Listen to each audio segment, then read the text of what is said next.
Traders, how are you? With Marcello. Today we're doing the recap of what happened in the markets last week. Stock market, finance, economy, natural disasters. We have China and even the west part of the US having record 3-digit heat waves. Obviously in Celsius, it's, on 40 degrees or so.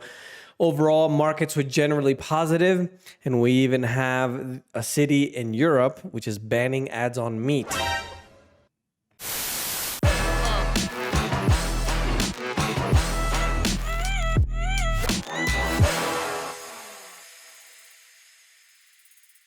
Overall, for the week, markets mostly positive in the US and Canada.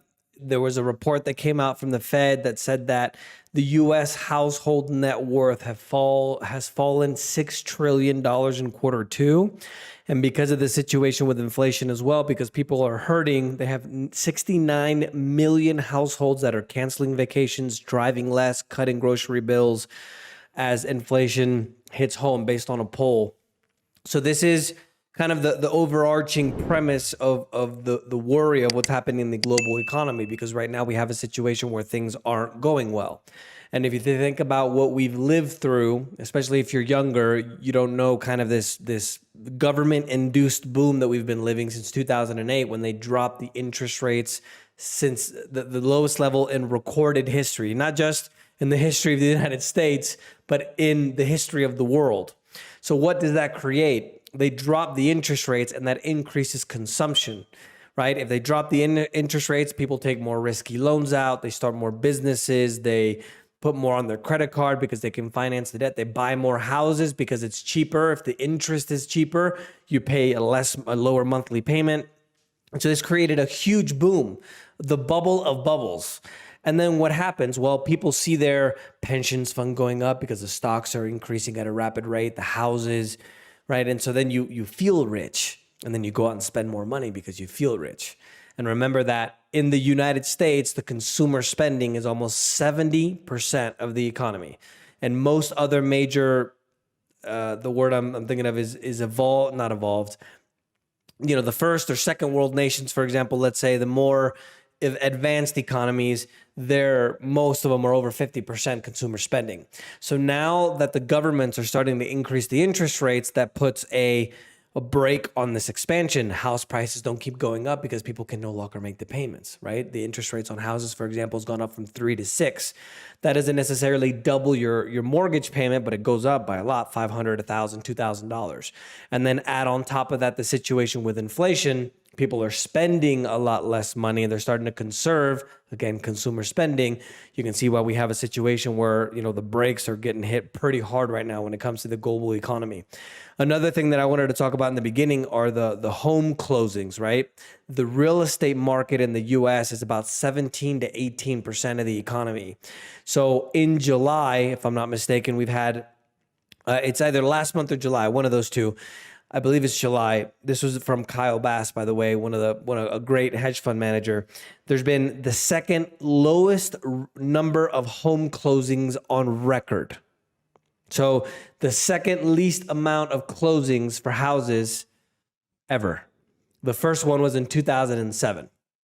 Now, take into consideration, this isn't adjusted for inflation. We're talking about 15 years ago was the lowest point, right before the financial crisis of 2008 and 9. The population has increased by how much since 2007? And even with more people, more movement, more money, it's still the second lowest amount of closings. So that kind of tells you everything. And that is about 17, 18% of the economy. So you can see, this is why I like to do these videos, because now you can see how you can start connecting all the dots, right? You can see what the expectation is for the future, etc. Overseas markets, European markets mostly higher. Turkey being an emerging market, they smashed the stock market this week at over 9%. Latin America was mostly mixed. The Merval in Argentina was over 6%. Africa and the Middle East, they're mostly mixed, with Egypt taking the crown there for most positive. And then in the far, far east, you have the Shanghai in China going up by 2.37%. Bitcoin and cryptos, I didn't have time to do the full-on research. Obviously, we have the change in the Ethereum network, but for the most part, the cryptos were up this week, like a lot of the markets, right? Bitcoin was up over 7%. It hit 19,850 and change. And then for the month, last month, remember in August, it was down over 20%, while for the year in 2022, it's down almost 60%. In commodities, I thought this was really unusual. There's a Dutch city is going to ban meat advertisements. And this is all part of the preppers were right. Da-na-na-na-na-na. Now, why would they ban advertisements for meat? Now, let's put this all together, right? Conspiracy Marcello. The Dutch is the second largest exporter of food in the world, right? So remember, I believe it was, if I got my weeks right, about 5 weeks ago, we talked about the protests in the Netherlands, how the farmers were literally dumping excrement of animals at the offices of the politicians, blocking the highways because they're trying to change because of the greenhouse gases and the quote unquote save the environment. They want to cut down on the fertilizer because obviously that causes whatever amount of problems. So if we kind of look at whether it's wrong or right, or you agree with it or don't agree with it, I don't want to get political, but the thing is that this is how they start, right? First they ban the ads, then they start raising the taxes, and then after that they try to ban the consumption completely. Now you can believe me or not, but you're going to own nothing and be happy. EU aluminum production is down to the 1970s level. Remember that EU really doesn't have any commodities. They import a lot of their items, ergo the situation, the crisis that they're having with Russia. They buy more than half of their aluminum outside the bloc, the EU bloc. And this is a significant problem because the world needs aluminum, right? We make aluminum in everything. It's in cars and planes and the Coke cans that you drink. And so because of the energy crisis and because of the plants are so energy intensive, they're talking about shutting down the last remaining aluminum plant that's running in Slovakia. And so you can see how we start to connect the dots here, right? Now imagine this problem that we've been having with the supply chain, and now they're starting to shut down factories because they don't have the energy, or I should say the money, to pay the energy to make this stuff anymore. So you see how you connect the dots, how that's going to come down the line, right? OPEC announced on Monday that it's going to cut its production by 100 barrels per day in October. Oil prices have fallen 25% since June after it hit a multi-year high in March. And obviously this is due to the fact that the interest rate situation where they keep increasing the interest rates, or they're threatening that they're going to increase them. So that calls back the demand, calls back the consumer spending, which is the biggest percentage of the global economy. So if people aren't out spending money and the economy isn't moving, obviously they're not going to buy as much oil, then demand goes down quite a bit. Japan is currently importing 94% of its energy supply. The Minister of Economy, Trade and Industry, Yasutoshi Nishimura, hopefully I said that correctly, they are starting to reactivate nuclear plants. Now, what's the worst that could happen? Fukushima. Excuse me, I had a little bit on my nose. European gas prices are up by 35% on Monday. The futures in gas are surging over 280% year to date. This is due to the fact that Russia cut off the pipeline, at first saying there was an oil leak, and now they're saying that they're not going to turn it back on until they remove all the sanctions. So now the truth is coming out. U.S. crude and Brent both went down as well. Very little, 0.09% for crude, 0.19 for Brent. And this is really interesting to me because Russia now is planning to create an entirely new pricing infrastructure for international precious metals. Now, gold doesn't really have an industrial use, right? Gold is just kind of like a safe haven. Central banks buy it. Crazy conspiracy theory. Marcello buys it. And so it's just kind of like it's money, right? It's just, silver, on the other hand, is an industrial metal. This is why I'm so big on silver. If you guys have been following me for a while, I invest in a lot of the miners. I trade the miners. And so silver is in solar panels. They're in the batteries for the EVs. They're in the back of mirrors, all kinds of things. And so it's really interesting that right now the situation is that there's a monopoly on the pricing of gold and silver in New York and London. Now Russia, with their little economic union in Central Asia, they're gonna create another metals exchange where people don't have to buy dollars, don't have to buy pounds or euros to be able to price the metals that we need, especially silver. Another thing that's really interesting, which is the Gazprom, which is the state-run oil company and gas company in Russia, they're going to shift to the payments with China in rubles for gas and won from the euro. So you can see that we're starting to have a fracture kind of in the way things are normally done. And that's a really bad thing, because the reason why the United States is a preeminent world power is basically on the petrodollar system, where the president in the United States made an agreement with Saudi Arabia where anyone that needed oil had to get them in dollars. So this created a huge demand for dollars, and now it's just a custom that everybody uses dollars. And so what happens when people stop using the dollar and the demand isn't there anymore? The majority, take a look at this, the majority of the dollars that have been printed are outside of the US. So now if countries stop using the dollar and the money comes back to the US, what happens? Think about supply and demand. When there's a lot of something, the value of that something goes down. When it's in short supply, like, Kanye West underwear, the demand is up because there's not enough to go around. So there's not a lot of demand for it. So the value goes up. So this is what I think is happening right now, because there's a situation where I think we have one more big rally. The dollar right now is at record highs, 20, 30, 40-year highs against a lot of currencies. And this is what essentially we call what's called a bull trap, where it's kind of like everybody's getting tricked into getting into the dollar because it's the least dirty shirt in the closet, the least dirty currency in the closet. And then after just a moment, from one moment to the next, the rug is going to be pulled out and the dollar is going to collapse. Now, that might not be this year. It might be in a year or two, for example. It might be in 5 years, depending on what the government does, right?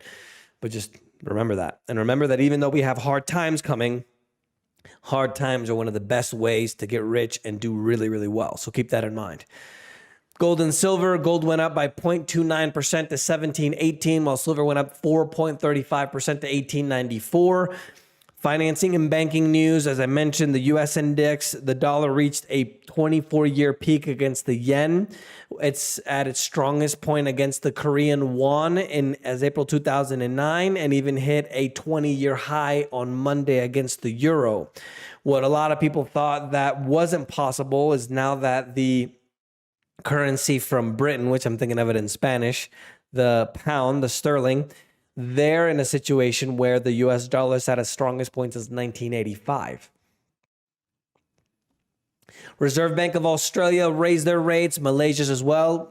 Again, the whole world essentially is doing it except for, maybe 5 countries or so.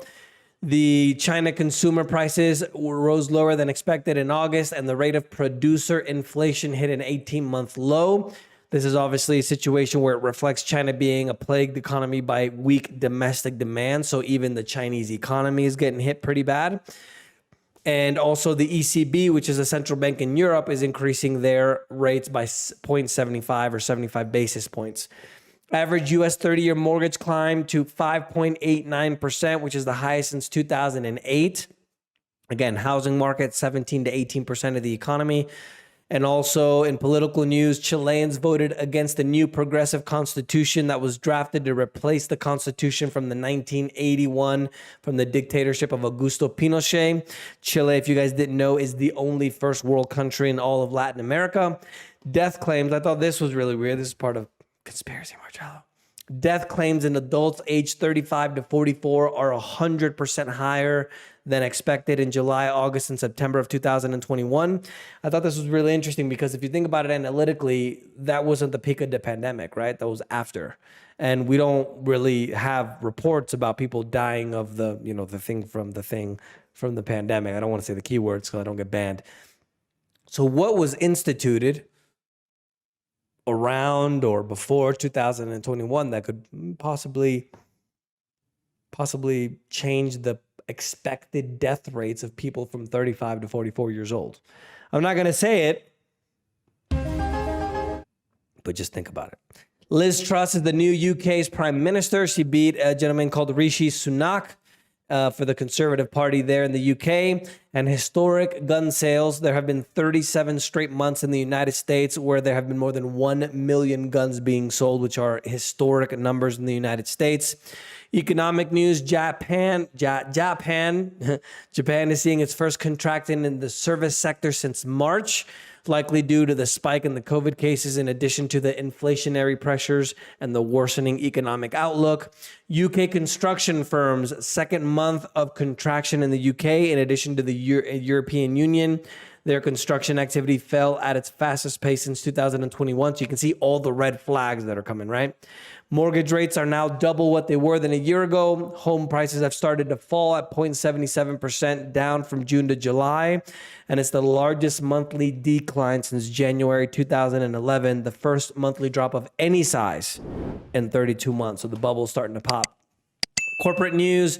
Volkswagen on Monday. Volkswagen is the car company out of Germany which owns Porsche. They're talking about taking Porsche public, even with record inflation and the crisis, the energy crisis there in Europe. They're saying that it could be the biggest IPO being initial public offering, the first time a company goes public in German history, and the biggest in Europe since 1999.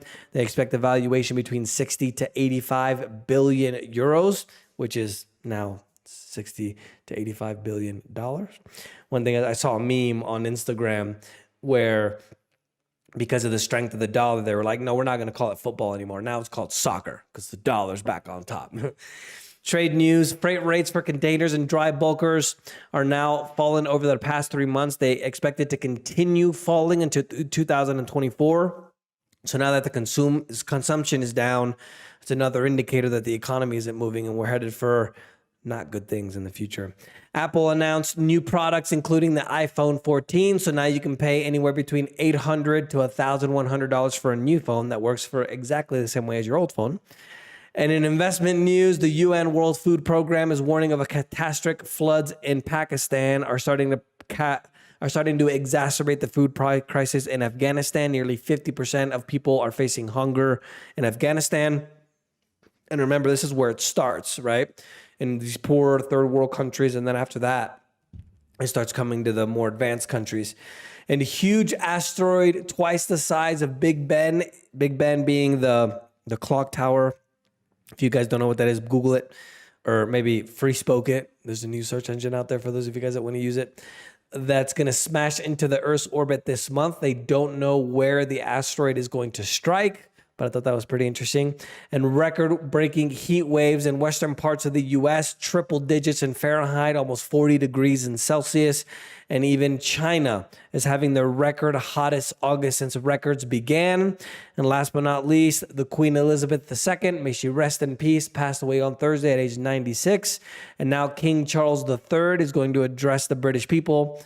And remember that the majority of the world is still paying the English monarchy to be their king, Canada and New Zealand included. That's the news for this week, guys. Let me know if you guys have any questions. I'm going to enjoy an amazing dinner here in Medellin, Colombia. They're coming out with a digital nomad visa, so get on that because it's a lot cheaper to live here than in the U.S. See you next week.